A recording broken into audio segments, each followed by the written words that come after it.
এ পূজা, মনে হয় তালের বড়াটাতে একটু নুন কম হয়েছে। কি হয়েছে? খাবারে নুন কম হয়েছে? হ্যাঁ, এখন তো আমার খাবারে তোমার নুন কম হবে, নুন বেশি হবে, ঝাল বেশি হবে। আমার খাবার তো এখন আর তোমার ভালোই লাগবে না। সারা দুনিয়ায় আমার খাবারের নাম, আর তোমার আমার খাবার ভালো লাগে না। ভালো লাগবে না তো এখন।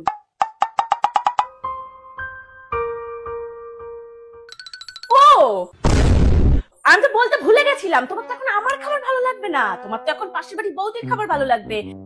তার খাবারে তো তোমার নুন, মিষ্টি, মধু সব মেশানো থাকে, তাই না? আমি তো সব বুঝি।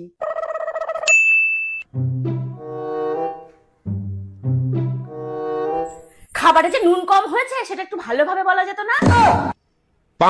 একটু সুন্দর করে আমাকে বলা যেত না যে পূজা, খাবারে একটু নুন কম হয়েছে, তুমি খুব ভালো রান্না করেছো কিন্তু নুনটা কম হয়েছে, সেটা তো বলবে না। অন্যের হাতের রান্না খাওয়ার সময় তো তখন খুব ভালো লাগে তোমার।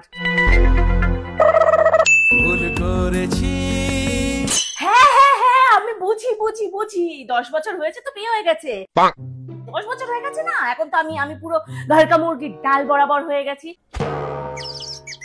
এখন আমার জন্য মুখ থেকে কেন তোমার মধু ঝরবে? তোমার তো এখন অন্য মহিলাদের সাথে কথা বলতে গেলে মুখ থেকে মধু ঝরে।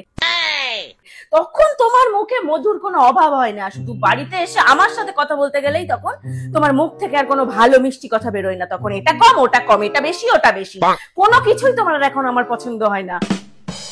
আর জীবনে তোমার জন্য রান্না করবো না। সব বৌদিদের কাছে গিয়ে খেয়ে আসবে। এতবার আসলো, তবু নুনটা নিয়ে এলো না।